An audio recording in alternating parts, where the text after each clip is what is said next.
With this file, we will see the new additional panel which we haven't seen so far, called animation panel. By default, you will not see that panel in timeline or in the panels of Photoshop. But if you go to Window menu, under the window, there is animation here in the list. You can see that. Okay, so we need that particular panel. Let me get that. And this panel is there since beginning. I mean, since Photoshop 6 and 7 up to now, all 10-15 years, this panel hasn't changed. Okay. So no matter which Photoshop version you have, you should be able to use it. When you open it, it normally opens it in the footer of Photoshop, as you can see. There is a timeline, animation timeline tab, which you can see on the screen. Now, up to CS3, this timeline feature wasn't there. In CS3 is there, but it's very limited. All this timeline concept is coming from Flash.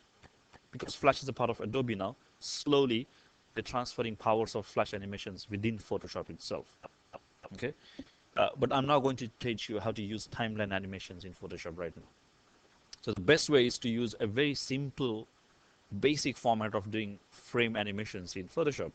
For that, we will change animations panel from timeline into a simple frame base, which is, you can see at the bottom right corner. That little icon there, we can see 3 little squares, is actually to change the interface of the panel into a frame based animation rather than a timeline based animation.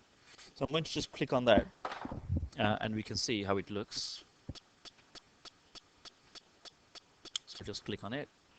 Now you can see animation bracket in terms of frames. So by default, you can see there is one single frame Photoshop will add for you. Okay, the frame will have a couple of things. It will tell you its frame number. It will show you a thumbnail preview of what's on your stage right now. And in reality, what's on the stage means the thumbnail actually shows how many layers you have visible. Okay, so you might have 10 layers, but you can turn on and off the visibility of that layers, and you can control what do you want to show for that particular frame. Okay, so it's visibility of the layers versus the preview in your animations frame. That's a very basic logic they have in animations here. And then at the bottom of the frame, you will see a time frame showing you 0 second, which is actually the amount of delay you can apply to this frame. So for that duration, that particular frame will stay in front of you. Okay, and after the time is finished, you can see this next frame. Now this you can control as well.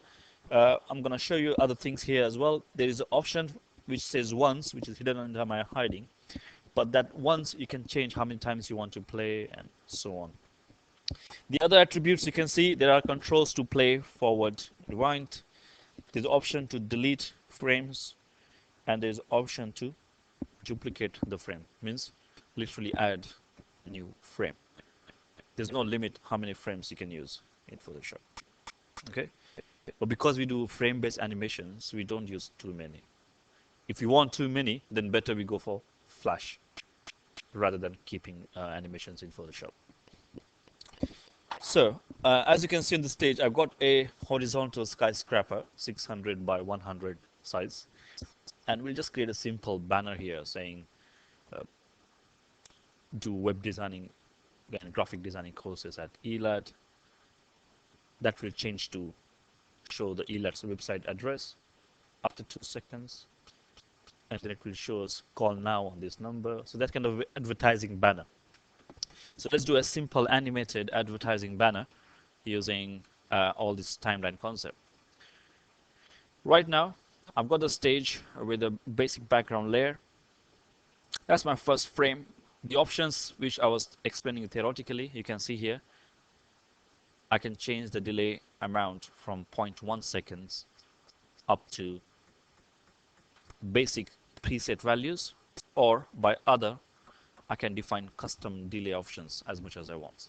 Okay, but if you don't want custom values, you can pick from the presets. So I'm just gonna say other, and I'll just do 3 seconds. Right. Then at the bottom, there's the option called once. If you click on it, it gives you 3 presets, or there's another option as well. Now, most of the time, you want this animation to keep running in the loop. Means it should keep playing forever in your web browsers. So ideally, you can keep it forever, or other means as many times you want to keep this animation to play, and then it will stop. It's up to you how you want to control your slides. I'm just going to keep it forever, which is ideal for right. First frame we have, let me just write some text on the stage. If I'll take a text tool, let's change some color.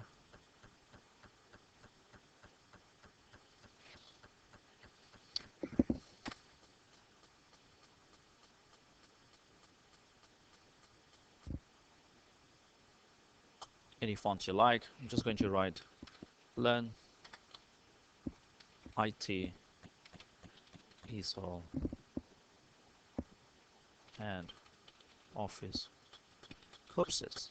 That's my text to highlight.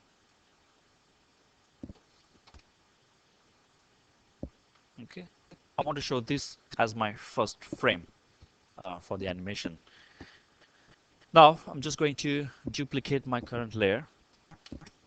So I have additional layer in my layers panel. I'm going to hide the first learn text layer, and on the second layer I'm just going to edit the information here. I will just say visit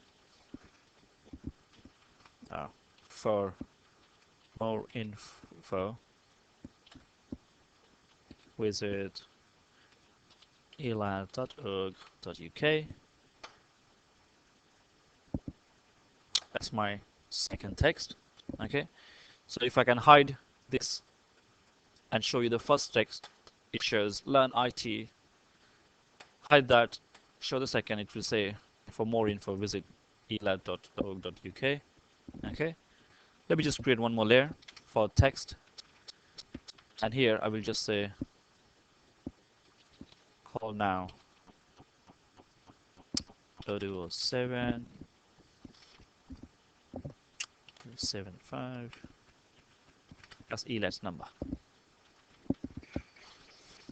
Right, so I've got a simple advertising banner for our website, and it will keep showing you a different message at the specific time interval.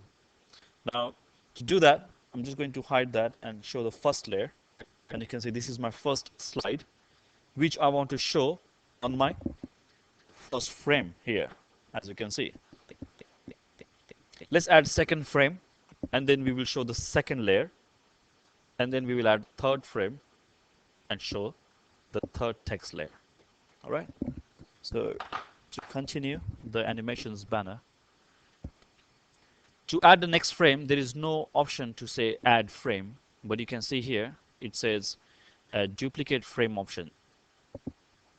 If I just click on it, it literally duplicates the current frame as it is, and it gives a second option. If I click on it again, it gives me third frame.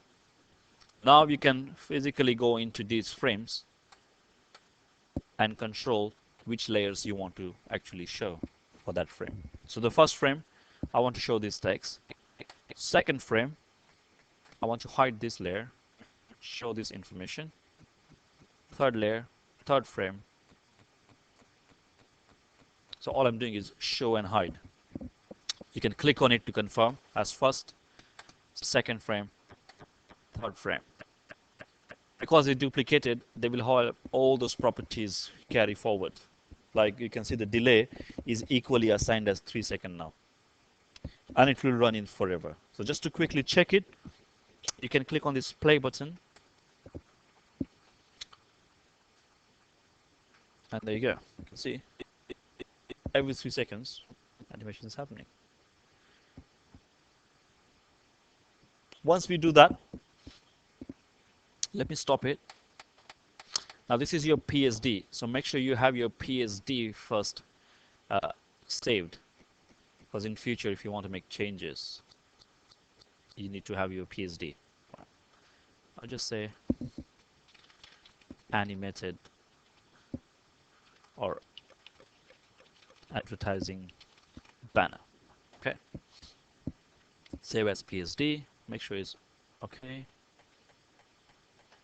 Now that's PSD as an original file for us.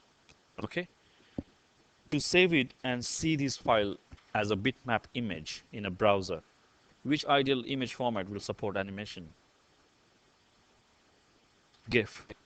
GIF is the only image format who supports animations. PNGs, JPEGs, or just BMP, they will never ever show you animated slides. Okay, so to optimize it, we just go to File, Save for Web, and from the presets, make sure you change it to GIF. Keep everything default. Click on Save. It goes to your folder, so make sure you select the correct folder. Same name. And now if I can show you that folder,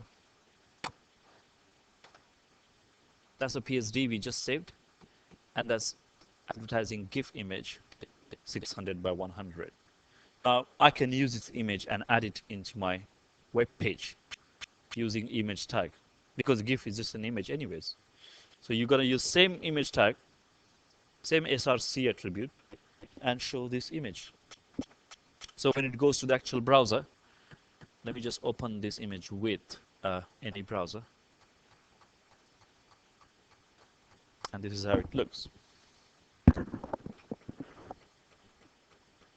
You can add a resize as per the div's dimensions, as per your website's layout, wherever you want. And it's not just text, it actually shows what's on the layer. So you can have images as well, you can have any shape you want. It literally will show anything you want, which you have in your layers. That's why it's quite powerful in terms of what it does. Before I finish recording, the last thing I want to tell you is, a lot of people ask me why Flash we don't use, because Flash is more powerful. In Flash, I can make it look so interesting than what it looks now, which is plain animation. But the reason is Flash requires Flash Player installed in your computer or installed for your browser as a plugin. Now, if you don't have Flash Player installed, you will not see any Flash animations, no matter how good they look. Okay, but to show the GIF files, it doesn't require any browser, any Flash Player, or any GIF plugin. And it doesn't even require any updated version of your modern browsers. Even if you have Internet Explorer version 3, like 15, 20 years back, GIF will still work without any doubt. So that's the reason these big website clients like eBay, Amazon, even Microsoft, they don't want to take a chance by showing the Flash animation where user needs to download a player. Okay? With the GIF, they know it's guaranteed it will appear in everyone's browser. That's why still prefer for basic simple animations, they prefer GIF animations over Flash. Okay, so in your exams, in questions, also make sure you reflect the knowledge or awareness of this factor, that why GIF is still popular. It's very simple to do, but it does your job, and it doesn't require any plugin. So it's guaranteed output in any modern browsers, as well as the old browsers. Okay, let me stop the recording.